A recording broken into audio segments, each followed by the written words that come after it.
welcome back to the channel. My name's Claire. Today we're going to be making one of these, a tailor's ham.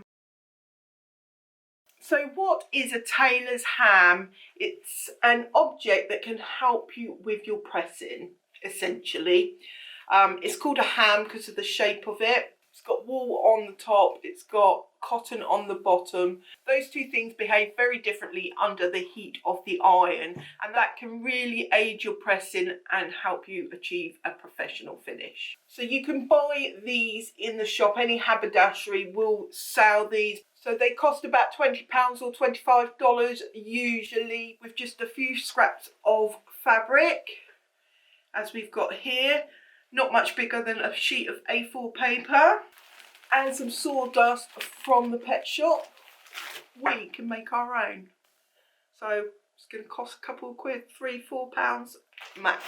I went years and years without using a ham until one day I was passing a shop and they happened to be selling this one off super cheap. I paid £5 for it, which was an absolute steal. So what can you use a ham for? So this is a very simple object. It looks simple. It has lots of curves around it, lots of different curves all around it, and that's going to aid your sewing. Think about it for a minute. When we have the fabric, it's just flat 2D, and then we cut it and create a 3D object. And when we're pressing on a flat ironing, and so you're never going to get the best results doing that. If you put this onto your ironing board, then you can lay your fabric or your garment over it, and you can press it as the curve intended, which is going to be much better for your garment. So typically you would use a ham for your darts, so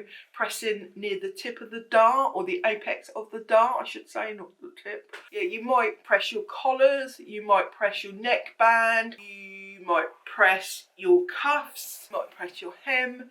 Basically anything that's got a curve attached to it, you can use your ham for. You can also get a sleeve ham. I don't own one. I've been just using a piece of toweling just rolled up like that. And a sleeve ham, you just insert it into a sleeve, and that will help you press your sleeve without leaving any creases. I'm going to make a normal ham like this, so I thought I'd bring you along on the journey. So let's get started, shall we?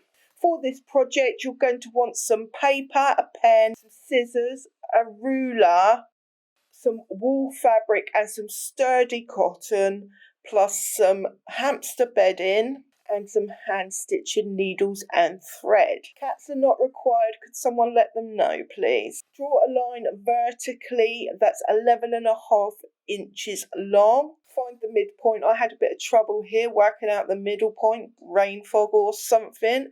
So I'm just folding the fabric just to find the true midpoint. Once you've got that, you then want to draw a horizontal line at that point that will measure 8.5 inches. Once you've got that, you want to find the midway point between the middle and the top and draw a horizontal line of 7 inches.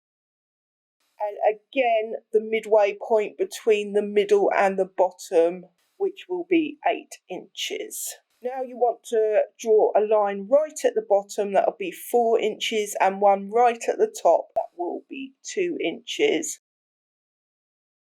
These points are going to make it super easy to join the dots, so to speak. So you now just want to draw a dash line all around your points. You only need to do one side, but I'm doing both sides here. Now you want to fold it in half so that it's symmetrical.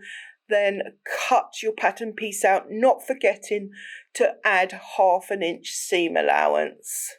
You can, of course, draw that in ink if you would prefer, if you need it to remember. And now your self-drafted tailor's ham pattern piece is complete. Now it's time to get on and cut out the fabric. So take your 2 pieces of fabric right sides together and place them on top of each other. Pin your pattern piece to your fabric.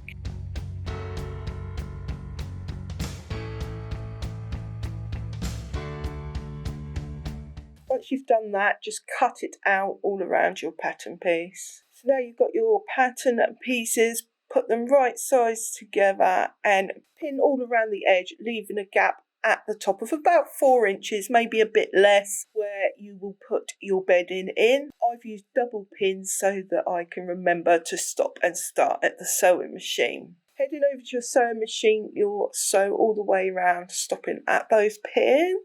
Back stitching at the beginning and the end for extra security.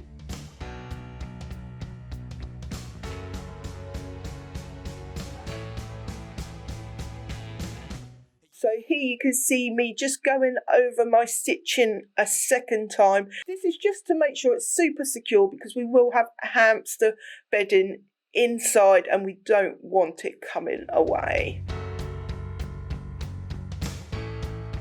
So now you need to cut some little triangles out all the way around up to the seam line, but not through it. Make sure you don't go through it. Super, super important. This will just help the object to keep its shape when we turn it in the right way. So turn it in to the right way now and poke out all the edges inside. As you can see, mine needed a bit of poking out and manipulating to get them to be the right shape. And now it's time to put in our bedding or our filling. All you've got to do is keep filling it up like you can see me doing here. Beware, this is going to be really messy, so you may want to prepare for that.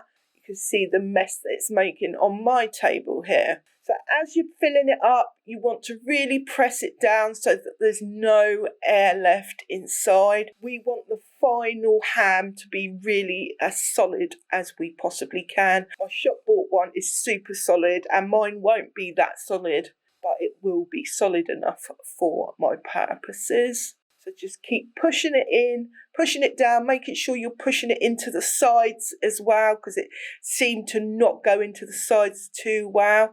Once you're happy with the fullness, have a check, make sure it's looking, the shape's looking how you like it. So here I'm just pushing it down with some scissors. You should probably use a spoon or something that's not going to damage your fabric. And keep filling it up until you can't get any more in. Then start hand stitching. I've put a pin in just to help control it because this bit was really fiddly. And just keep adding more bedding as you go round with your hand stitching until you've got no gap left. Once I'd completed my hand stitching, I did go back over my hand stitching again just to make sure it was really, really secure and wasn't going to come away. And once that's done, your ham is complete, albeit a very messy ham. Clean it up and you have your own DIY handmade from scratch ham. Congratulations. If you like this video and you'd like to see more like it, do hit that subscribe button. Give me a like and leave a comment down below as those things really help. Until next time, happy sewing. Bye for now.